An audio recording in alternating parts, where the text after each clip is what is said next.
nosso encontro seja um encontro onde Deus fale. E somente o nome do Senhor seja glorificado em nossas vidas. Nós estamos meditando nesses dias no Evangelho de Mateus e no Evangelho de Lucas. Temos falado bastante no Evangelho de Lucas sobre o nascimento de Jesus. E o interessante é que quanto mais nós rebuscamos, quanto mais nós procuramos, mais aprendemos coisas novas no Evangelho de Lucas. Eu digo, a Bíblia é uma fonte inesgotável. Há anos que pregamos nesses textos e sempre aprendemos coisa nova. Eu gostaria de, nesta manhã, meditar com os irmãos no mesmo texto que já meditamos alguns domingos passados. O que nos diz o Natal neste Evangelho de Lucas? Em Lucas capítulo 2, versículo 1 a 7, é onde nós vamos fazer a leitura. Porém, antes disso, nós vamos orar ao Senhor e pedir que o seu Espírito Santo fale ao nosso coração, não somente quando o pastor estiver pregando, mas também ao ouvirmos a leitura da sua santa palavra. Santo Deus e Pai, nós glorificamos o teu nome. E a nossa súplica, Senhor, ardente, é que o teu Espírito Santo, e tão somente o teu Espírito Santo, fale ao nosso coração. Usa-nos, ó Deus, que nós possamos ouvir a tua doce voz nos falando desse momento tão importante na história e nas nossas vidas em particular. É no santo e no glorioso e bendito nome de Jesus, que vive e reina para sempre, que nós oramos ao Senhor. Amém. Lucas capítulo 2, vamos ler do versículo 1 ao versículo 7, onde vemos a narrativa sobre o nascimento de Jesus, uma parte dela. Em Lucas capítulo 2, versículo 1 a 7, assim diz a Bíblia, a santa palavra de Deus. E aconteceu naqueles dias que saiu um decreto da parte de César Augusto para que todo mundo se alistasse. Este primeiro alistamento foi feito sendo Cirênio presidente da Síria. E todos iam alistar-se, cada um à sua própria cidade. E subiu também José da Galiléia, da cidade de Nazaré, à Judéia, à cidade de Davi, chamada Belém, porque era da casa e família de Davi, a fim de alistar-se com Maria, sua mulher, que estava grávida. E aconteceu que, estando eles ali, se cumpriram os dias em que ela havia de dar à luz, e deu à luz a seu filho primogênito, e envolveu em panos, e deitou-o numa manjedoura, porque não havia lugar para eles na estalagem. Eu não sei se você se lembra, mas no meio do ano as pessoas começavam a dizer: está passando tão rápido, daqui a pouco é Natal. Eu mesmo já falei assim. E olha, o grande dia chegou, é Natal. E nós temos o privilégio de, no dia do aniversariante, estar na casa dele, para celebrar o aniversário dele. Não há melhor lugar para celebrar o Natal de Jesus Cristo, senão na casa do Pai. E Natal nada mais é do que Emanuel, que quer dizer Deus conosco. Sem a presença de Deus, Natal, muita gente diz boas festas, não é? Mas com Jesus nós podemos dizer que o anunciado pelos profetas da antiguidade veio ao mundo. Jesus Cristo tornou-se realidade. As profecias esperadas por milênios se cumpriram. Jesus veio ao mundo. Por isso, a Bíblia nos diz, conforme meditamos nas mensagens anteriores, o Senhor disse, ele se chamaria Emanuel. Embora, se você ler os evangelhos, nunca ninguém que se dirigia a ele o chamava Emanuel, o chamava Jesus, o Nazareno, o Filho do Deus vivo. Não é assim? Mas Emanuel significa o que os profetas diziam, que Deus, na pessoa de Jesus Cristo, estaria entre os homens. Por isso ele seria conhecido como Deus conosco. Os evangelhos falam de forma maravilhosa o nascimento de Jesus, mas João, de maneira especial, diz: e a palavra se fez carne e habitou entre nós, e vimos a sua glória como a glória do unigênito do Pai, cheio de graça e de verdade. Essa é a revelação. Ele habitou entre nós. Por isso, Emmanuel. E Deus enviou desde os céus os seus anjos. Os seus anjos para anunciar o maior acontecimento de todos os tempos, o nascimento de Jesus Cristo, o Messias prometido, conforme diz a Bíblia, o esperado pelas nações. Portanto, cabe a nós, como cristãos, como crentes, como pessoas que têm uma experiência com Jesus Cristo, pararmos por um momento e considerarmos, e com os olhos da alma, com os olhos da fé, contemplarmos a beleza desse momento do Natal, que transformou a história e transformou as nossas vidas. Transformou a história, e podemos ver isso num fato tão simples. Todos os países do mundo estão hoje vivendo o ano 2016 DC, depois de Cristo. Ele dividiu a história, antes dele e depois dele.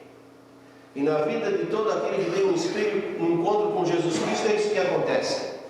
É antes dele e depois dele. Todos que têm um encontro com Jesus nunca mais serão os mesmos.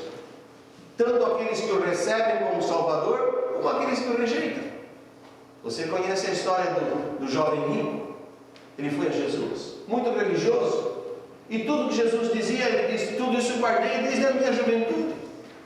Mas quando Deus disse: deixe tudo e me segue, a Bíblia diz que ele saiu muito triste, porque tinha muitas riquezas.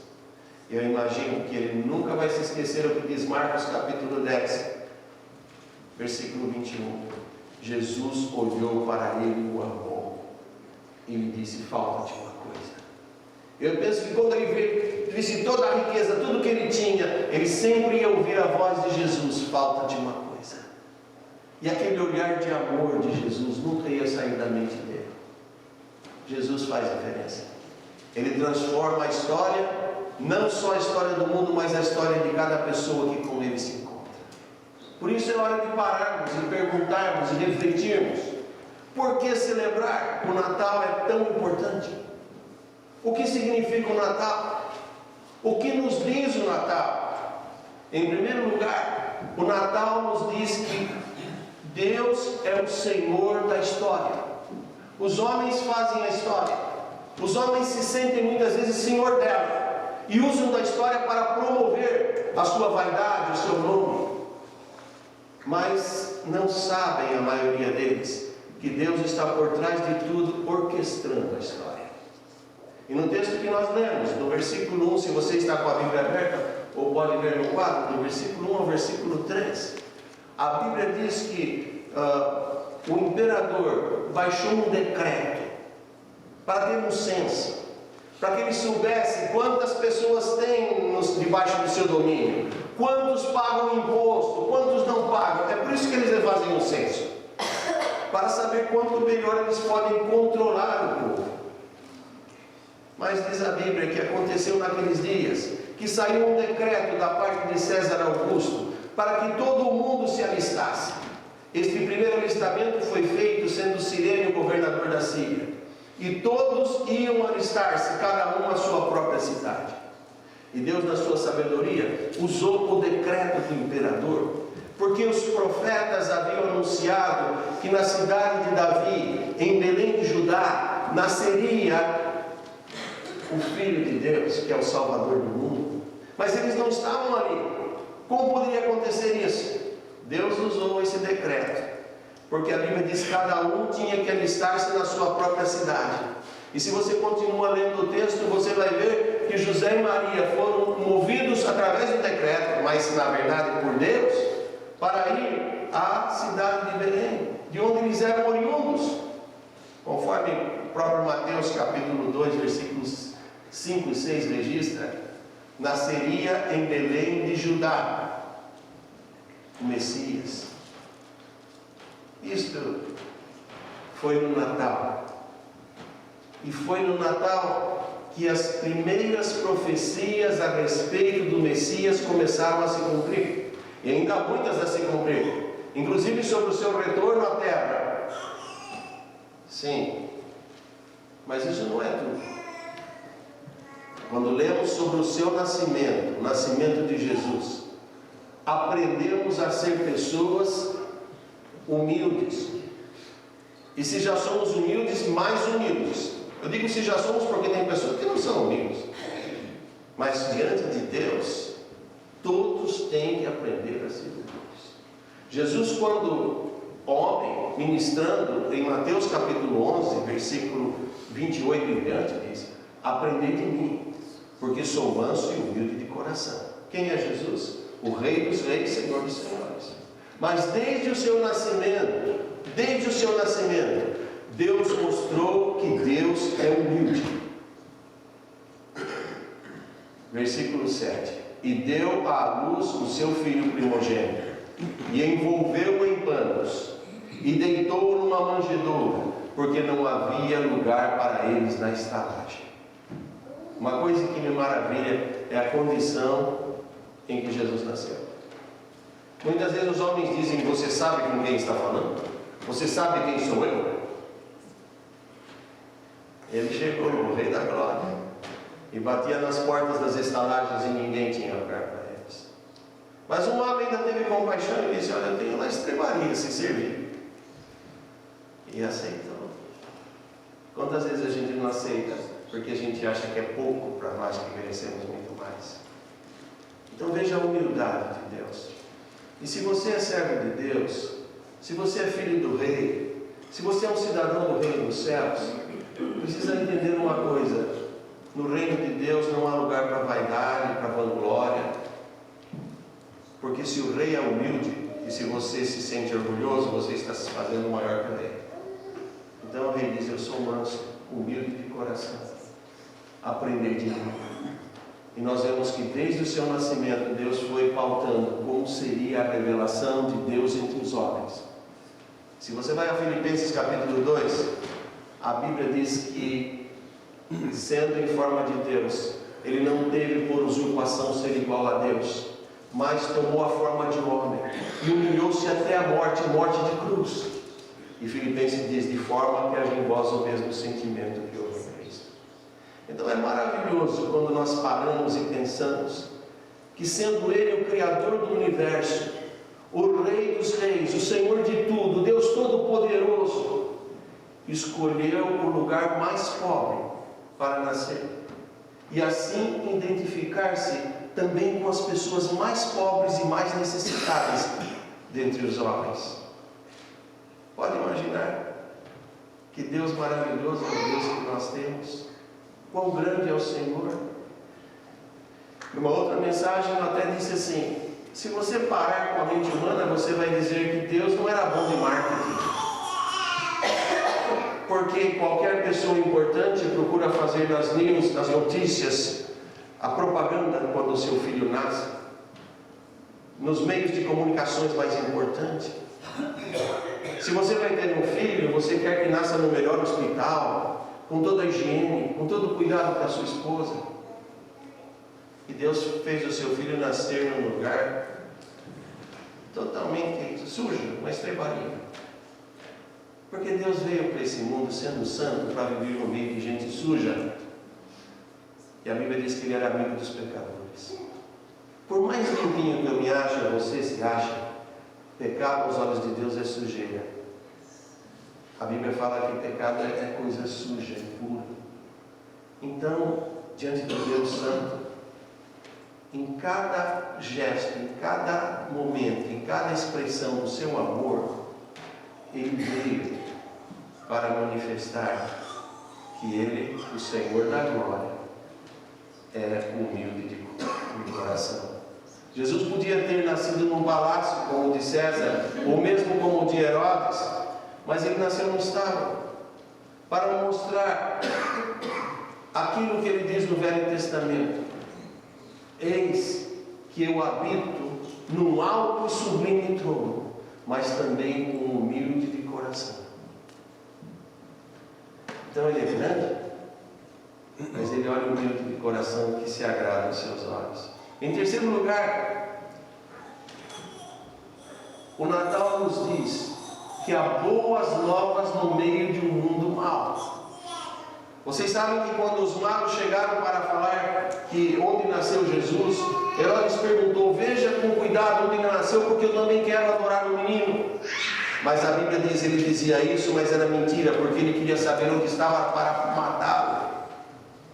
Porque ele sabia, se chegou o rei dos reis, maior que todos, o seu reino tinha acabado. E era melhor matá-lo enquanto criança do que tomar o seu lugar. Mas o Senhor apresentou boas novas no meio de um mundo mau. No versículo 8 ao versículo 14 desse Evangelho de Lucas, capítulo 2, você pode ver no quadro. Havia pastores que durante a noite guardavam os seus rebanhos. E os anjos do Senhor chegaram, e o anjo de Deus, enviado por Deus, disse: não temam, porque hoje vos trago novas de boa alegria, que será para toda a terra. É que na cidade de Davi vos nasceu hoje o Salvador, que é Cristo Senhor. Então Deus veio trazer a mensagem de boa vontade dele para com os homens, uma mensagem de esperança e de alegria. Quando você está em Cristo, você não precisa temer mais nada. A Bíblia diz que no amor não há temor, e Deus é amor. Por isso disse aos pastores: vocês não temam. Embora nós somos anjos, viemos do céu, mas vocês são muito importantes, ou Deus não teria mandado nós até você. Então com Deus não há motivo para ter temor, se você anda no caminho do Senhor. Assim a revelação do Messias não se fez dos palácios dos nobres, não fez entre as pessoas mais importantes aos olhos dos homens, mas um grupo de pastores simples, perto de uma cidade totalmente anônima, desconhecida. E os anjos anunciaram a boa vontade de Deus para com os homens. Nós não temos um Deus distante como a maioria das religiões. Nós temos um Deus que se chama Deus conosco. Isso já revela a boa vontade dele para comigo e para com você. Nós não temos um Deus que está no céu procurando, vendo qual é o maior pecador para ele lançar no inferno e com o dedo apontando para o seu pecado. Nós temos um Deus cheio de amor que estende a mão através do seu Filho para dizer que há esperança para o pecador. E ali Deus foi exaltado pelos anjos. O coral cantou glorificando a sua bondade no primeiro Natal. E assim nós devemos também glorificar a bondade de Deus. Nós temos um hino muito antigo, mas que é sempre atual: conte as bênçãos, conte-as quantas são, recebidas da divina mão, uma a uma, dize-as de uma vez, e as de ver surpreso quanto Deus já fez. A parte que mais me toca nesse hino é: dize-as de uma vez, porque são tantas que é impossível dizê-las de uma vez. Você vai levar muito tempo contando. Então você vai ficar surpreso em ver quanto Deus já fez. Essa é a bondade de Deus. Os anjos cantaram essa bondade, e eu e você temos cantado, temos anunciado. Em quarto lugar, e chegando ao fim, o Natal nos diz que agora é a nossa vez de levar as boas novas da salvação. Se você volta os olhos para os versículos 15 a 20 desse capítulo 2 de Lucas, você vai ver que os pastores foram apressadamente contar. Apressadamente.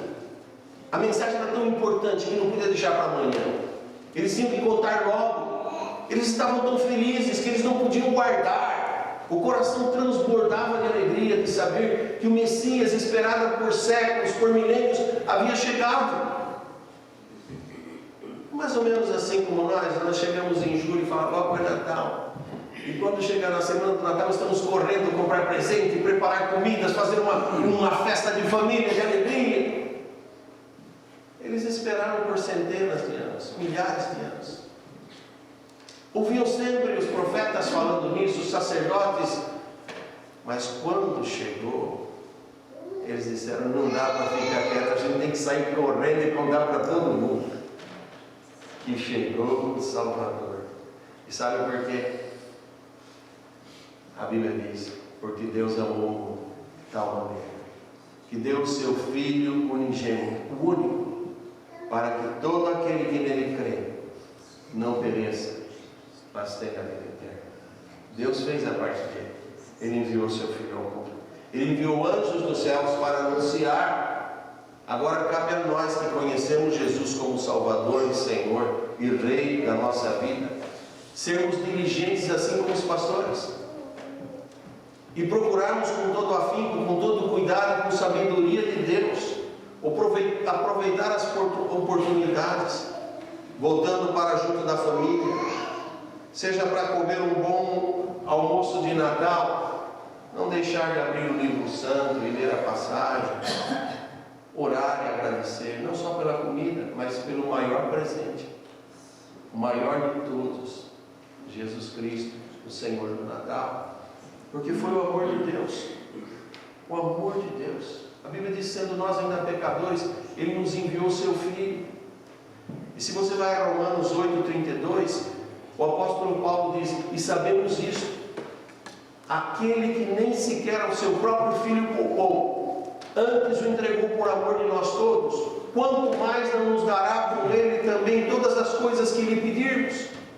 Então nós vivemos um evangelho de riqueza, de bênção, de vitória, de alegria, de esperança, de promessa de salvação. E nós temos que ir radiantes como os pastores, contando a maravilha do Natal. E a mensagem é a mesma que os anjos proclamaram, não há outra.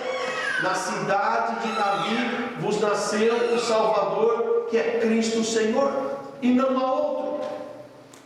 A Bíblia diz que Ele é o Salvador e não há outro. Ele diz, eu sou o caminho. Ele não diz, eu sou um caminho. Eu sou o caminho. Ninguém vem ao Pai senão por mim. Se houvesse outros caminhos, teria Deus enviado o seu Filho? Se pudesse pelas religiões as pessoas salvarem-se, Deus havia de enviar seu Filho para morrer na cruz? Não. Porque só há um caminho, Jesus Cristo. E Ele não ficou bebendo uma manjedoura. Ele cresceu, se fez homem, venceu toda tentação, nunca pecou, para que pudesse morrer na cruz em meu e no seu lugar. Não há no mundo, nem jamais haverá uma história mais linda e verdadeira do que a história do Senhor Jesus. Nem aqueles que não creem nele podem negar que Jesus é um fato histórico. Ele aconteceu, ele veio, ele existiu, ele é real. Não é mais que isso. Ele é o Senhor da história. Uma história que há 2000 anos atrás aconteceu na cidade de Belém de Judá, da qual Jesus é o protagonista central. Ele é a pessoa principal de toda essa história. Queira Deus que no meu e no seu coração, no meu lar, no seu lar, na minha e na sua família, no meu e no seu dia a dia, haja sempre um lugar muito especial para celebrar o Natal. Que a luz de Cristo resplandeça em nossas vidas, que nós possamos sempre agradecer a Deus, porque para o crente verdadeiro todo dia é Natal. Sabe por quê?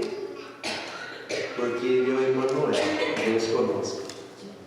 Para nós não é vir uma vez por ano na igreja no Natal, uma vez por ano na igreja na Páscoa, uma vez por ano na igreja no Thanksgiving, como muita gente faz.